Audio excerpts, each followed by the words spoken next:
सिद्धारूढ स्वामी प्रकरण 21। पुढे कटक नावाच्या शहरी आले व तेथून महांदी उतरून भद्राक्ष नावाच्या नगरी प्रवेश केला। तेथे भद्राक्ष देवाचे दर्शन घेऊन परत नदी उतरण्याचे वेळी नाव मिळाली नाही। 2 दिवस नदीच्या काठी थंडीत उपाशी राहून दुःख सोसले।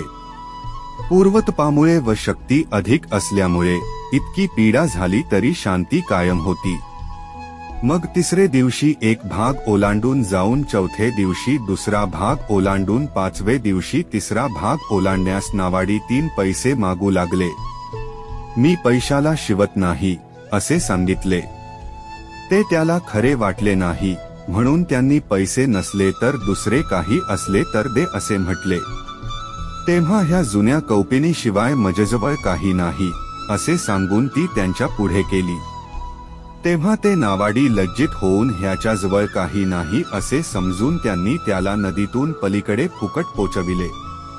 उतरताना इतर उतारूंपासून पैसे घेतले, ते त्या दिवशी दररोजच्या चौपट मिळाले। तेव्हा ते त्या अतिथीकडे पाहून म्हणाले, आज अधिक पैसा मिळाला, तो या अतिथीच्या कृपेमुळे मिळाला, हे त्याला नावेतून अलीकडे आणले त्याचे फल आहे असे समजून त्याला एक वस्त्र देऊया असे म्हणून मांजरपाटाचे एक ठाण त्यास दिले। अवधूताने त्यापैकी फक्त 6 हाताचा एक तुकडा घेऊन बाकीचे कापड तेथे असलेल्या इतर अतिथींस देऊन टाकले। हे पाहून सर्वजण म्हणाले की देहावर याची प्रीती नसून ह्याला वस्त्राचीही गरज नाही, ह्यामुळे तितिक्षा साधन संपन्न आहे असे समजले। तेथून निघून ओढिया प्रांतातून येत असता त्या देशातील लोक गरीब असून पैशाची इच्छा करणारे असल्यामुळे घराच्या पुढी सुद्धा कोणास उभे राहू देत नसत। कारण गरिबीत मनाची चंचलता फार होत असल्यामुळे बुद्धीचे भ्रमण होत असते, म्हणून अवधूत कोणत्याही घरापुढे उभे सुद्धा राहत नव्हते। तरी ह्यास रस्त्याने जाताना पाहून ते आपल्या दोषामुळे म्हणू लागले की हा चोरासारखा दिसतो, ह्याला गावाबाहेर घालवा। गावात लोक उभे सुद्धा राहू देईना। तेव्हा ज्याप्रमाणे एका गरोदर असलेल्या हरिणीला एका दिशेस जाळे, एका दिशेस व्याध बाण लावून तयार, एका दिशेला वणवा, एका दिशेस व्याधाची कुत्री असून तिचा प्रसूतिकाल आलेला, ह्या गोष्टीमुळे व्याकुल होऊन ती परमात्म्याचे स्मरण करू लागली। तेव्हा त्याच्या मायेने गडगडाट सुरू झाला, विजा चमकू लागल्या, वारा सुटला, पाऊस पडू लागला। तेव्हा वाऱ्याने जाळे तुटले, विजेच्या गडगडाटाने पारध्याचा नेम चुकला व तो बाण त्याच्या कुत्र्यास लागला, पावसाने वणवा विझला। तेव्हा ध्यान करणाऱ्या हरिणीला शांती मिळती, सुखाने प्रसूत झाली व तिचे दुःख निवारण झाले। त्याप्रमाणे अवधूताचेही दुःख नाहीसे झाले।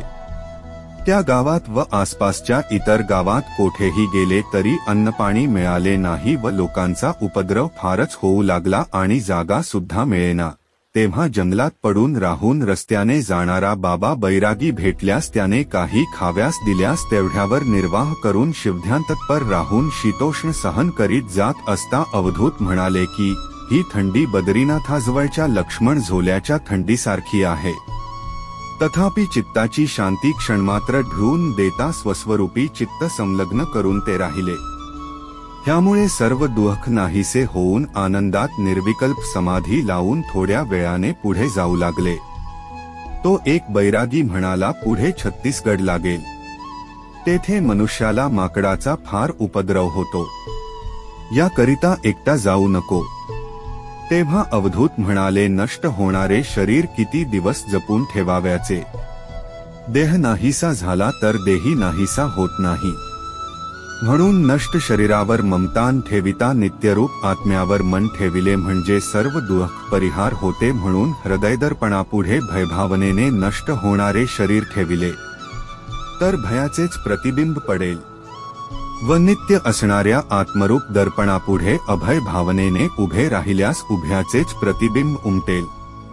म्हणून ज्ञानी मनुष्याचे मनोदर्पणापुढे सत्यानंद स्वरूप आत्मा दिसत असल्यामुळे माकडाची भीती नाही, इतकेच नाही तर यमाचे सुद्धा भय नाही असे म्हणून त्याच वाटेने पुढे गेले। तेव्हा खरोखरच पुष्कळ माकडे खेळत खेळत इकडून एक 10-20 तिकडून एक 10-20 याप्रमाणे धावत धावत यांच्या जवळ काही खाव्याचा पदार्थ आहे काय म्हणून पाहू लागली. तो हा नग्न व ह्याच्याजवळ काही नाही असे पाहून निघून गेली. नंतर दैवयोगाने सिंचलाला ते गेले. तेथे श्रीनरसिंहाच्या देवालयात गंधस्मर्पण विधी पाहून म्हणाले की देव सद्वासना असलेल्या मनुष्यास प्रत्यक्ष होतो व अस्तभावना असलेल्यास अगोचर असतो हे विधिचिन्ह आहे असे दिसते. नंतर ते देवालयाबाहेर येऊन गोमुख तीर्थाजवळ बसले. इतक्यात एक मारवाडी त्या गावात 12 वर्षापासून महारोगामुळे झालेले दुःख भोगीत होता. रोगाचा प्रतिकार कोणत्याही उपायाने होईना याकरिता डोंगरावरून खाली उडी टाकून देहत्याग करावा म्हणून जात असता पुष्कळ लोक ती गंमत पाहण्याकरिता जात होते. तेव्हा ही गडबड कशाची आहे असे अवधूतांनी विचारले. तेव्हा लोकांनी मारवाडी जीव देण्याकरिता जात आहे असे सांगितले.